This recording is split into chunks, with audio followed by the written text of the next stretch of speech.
plaît, Cabral a la parole, on s'écoute. Quand les politiques s'expriment sur des questions politiques, nous les écoutons. J'imagine les spectateurs avec.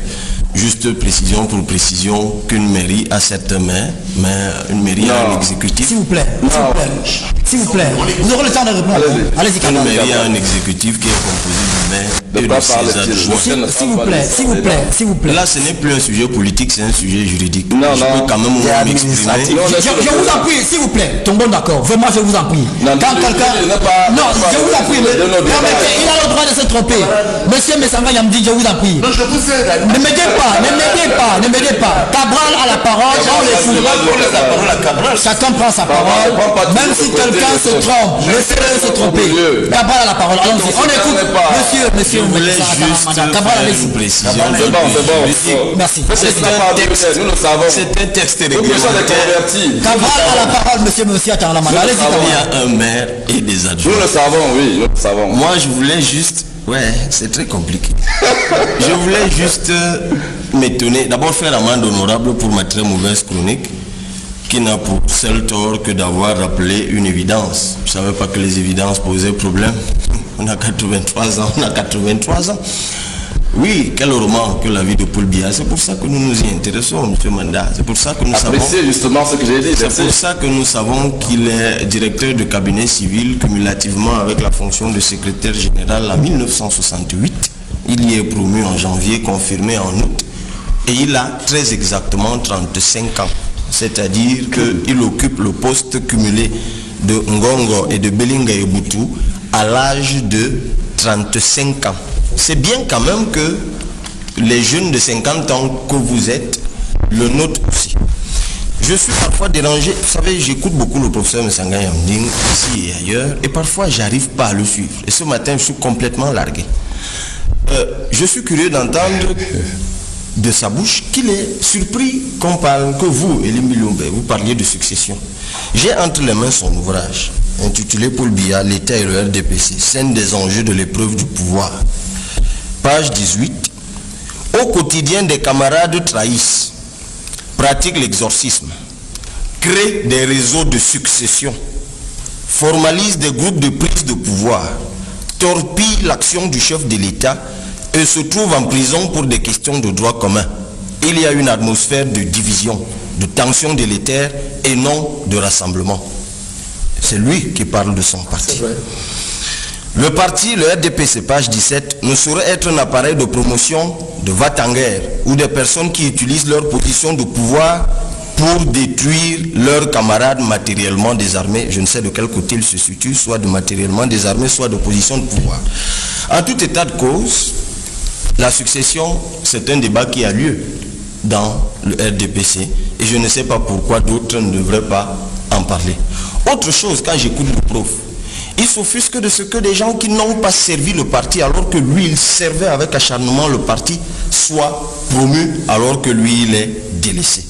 Mais c'est de la même bouche qu'on entend que Aminatou Aïdjo, qui sort d'intraçables pérégrinations dans le monde entier, est promu au rang de PCA d'un établissement public administratif au Cameroun, supplantant une fois de plus Messanga Yamding, mais il tire sur les autres, les uns, et exalte celle-là. Souvent je me demande de quel côté le prof se situe vraiment. Moi je voudrais simplement dire que sur l'affaire du RDPC, le président Biya, le problème c'est pas tant qu'il ait 83 ans. Voilà. Le problème c'est son bilan. Même si on ne revient pas là-dessus. Le problème c'est son bilan. Et c'est si nous ne faisons pas encore son bilan, il est là. Mais encore que, au bout de 2 ans ou 3 ans, on voit les efforts qu'il est en train de fournir en Tunisie. J'ai échangé encore il y a quelque temps avec l'ambassadeur de Tunisie ici. On voit aujourd'hui la Tunisie qui est en train de renaître.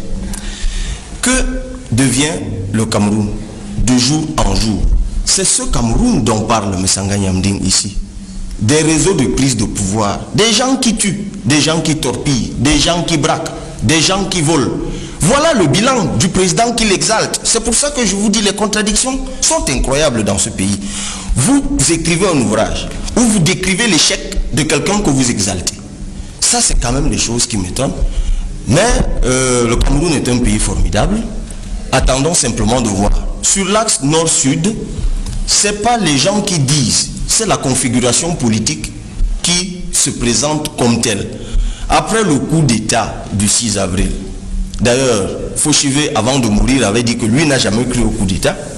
Il l'a dit dans un ouvrage très clairement où il disait que cette affaire était une machination qui visait une purge politique.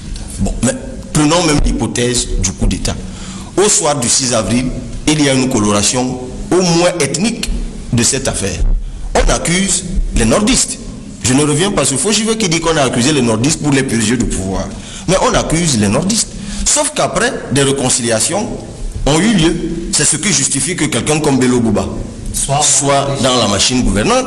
C'est ce qui justifie que Dakole Daïsala soit là, que Issa Chiroma soit là, que Moussa Yaya ait été ce qu'il a été, qu'Amadou Mustafa ait été ce qu'il a été, que Marafa lui-même, qui était dans le peloton d'exécution, soit racheté par la suite et soit là où il est aujourd'hui, là où il a été hier.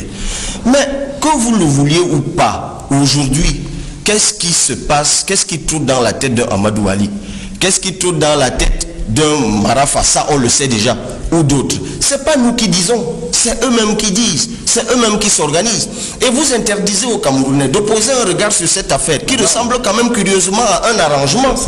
Comme quoi, vous m'avez donné une chose, je m'emploie à vous la rendre.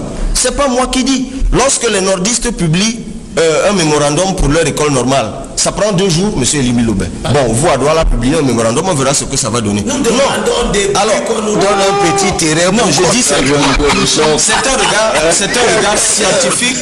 S'il vous plaît, on peut dire médiacratie. On peut dire médiacratie, mais c'est un regard analytique que les uns et les autres posent sur cette affaire. Et c'est ce qui a rejailli dans la presse en disant, avec l'avènement d'Aminatou Aïdou, qui rentre en 2013 de personne ne sait où, et qui est accueilli chaleureusement au comité central où, lorsque M. Sanga Yamdingi va, c'est pour être jugé, mais elle est quand même accueillie là-bas, sortant de nulle part, sans fait d'armes de rien du tout. Je ne suis pas du RDPC, mais moi, si j'avais été du RDPC, ça m'aurait quand même choqué. C'est moi qui suis là, qui est invité en France. C'est la carrière de Sindjoun qui l'énerve. Je ne suis pas. C'est seulement la carrière de Sindjoun qui l'énerve, parce que lui, il a insulté Paul Biya hier. Donc moi, je dis simplement, là voilà, 2 ans après, où elle était pendant 2 ans.